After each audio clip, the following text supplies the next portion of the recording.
कर्नाटक के हिजाब कांड पर प्रदर्शन हो रहे हैं, सवाल हो रहे हैं, सियासत हो रही है। देश के कई शहरों और कस्बों में लोग विरोध प्रदर्शन कर रहे हैं। लेकिन इस बीच यूपी में भी हिजाब को लेकर एक स्टूडेंट के साथ बदसलूकी का इल्जाम लगा है। एक मुस्लिम छात्रा ने इल्जाम लगाया है कि हिजाब को लेकर उसे सरेआम रोका टोका गया। आखिर ये मामला कहां का है, आरोप किस पर लगे हैं, इस रिपोर्ट में देखें।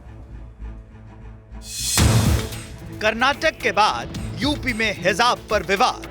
उनसे कहा कि जो कर्नाटक में इस टाइम हो रहा है वो इस तरह से अब अपने यूपी में भी होना चाहिए। हिजाब पहनने पर जौनपुर में छात्रा पर भड़के प्रोफेसर। जैसे ही मैं बैठी सराय क्लास में, उन्होंने कहा कि तुम ये हिजाब क्यों लगाती हो। कर्नाटक में हिजाब पर हंगामा अभी थमा भी नहीं था। चुनावी तपिश वाले यूपी में भी हिजाब को लेकर विवाद का आगाज हो गया। मामला जौनपुर के तिलकधारी महाविद्यालय का है, जहां जरीना नाम की ये लड़की बीए फाइनल ईयर की स्टूडेंट है। जरीना का इल्जाम है कि पॉलिटिकल साइंस के प्रोफेसर ने हिजाब पहनने के लिए उसे डांटा और धमकाया। जब ये कर्नाटक में ऐसा इशू हो रहा था तभी उन्होंने ऐसा हमसे कहा कि जो कर्नाटक में इस टाइम हो रहा है वो इस तरह से अब अपने यूपी में भी होना चाहिए। उन्होंने आते ही हमसे क्लास में हमेशा की तरह हमने पॉलिटिकल साइंस की क्लास की और उस दिन कल भी मैं गई थी क्लास करने। तो जैसे ही मैं बैठी सराय क्लास में, उन्होंने कहा कि तुम ये हिजाब क्यों लगाती हो। तो हमने कहा कि सर हिजाब लगाते हैं, मेरा राइट है, ये मेरा अधिकार है। उन्होंने कहा तुम पागल हो, तुम जैसी लड़कियों को एजुकेशन का अधिकार नहीं है, तुम जैसी लड़कियों को क्लास से बाहर निकाल देना चाहिए, तुम बहुत कट्टर मुसलमान हो। उन्होंने ये बोला कि तुम बहुत कट्टर मुसलमान हो, तुम्हें क्लास से बाहर निकल जाना चाहिए। इस बच्ची ने इल्जाम लगाए तो मीडिया ने कॉलेज के प्रिंसिपल से सवाल किए तो प्रिंसिपल साहब ने भी सफाई देने में देरी नहीं की। हिजाब का या कोई मामला कुछ है, लेकिन ऐसा हमारे यहाँ नहीं है।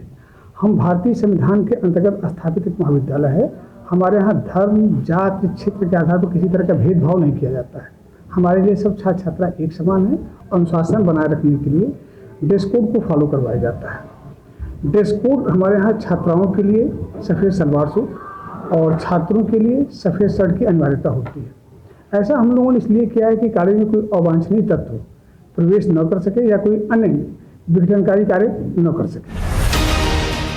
प्रिंसिपल साहब का कहना है कि उन्हें जो पता लगा वो मीडिया रिपोर्ट से पता लगा है। वो मामले को देखेंगे, छात्रा और प्रोफेसर से बात करेंगे और फिर आगे की कार्यवाही तय होगी। और उनके आश्वासन पर लड़की और उनके परिवार का पूरा भरोसा है।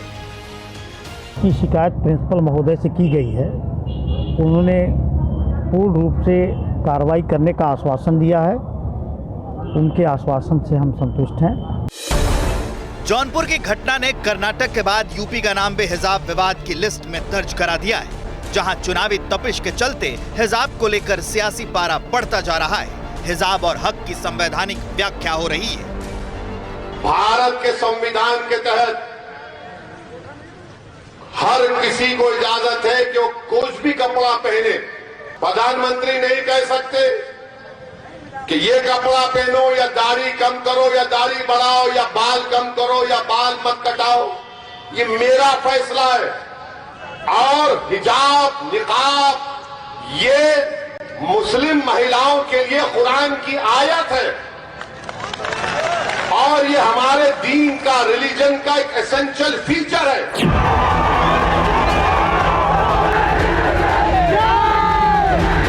लेकिन हिजाब को लेकर सिर्फ कर्नाटक और यूपी में ही हलचल और हंगामा नहीं हो रहा है। कर्नाटक से उठा हिजाब विवाद राष्ट्रीय आकार लेता जा रहा है, या यूं कहें कि ले चुका है।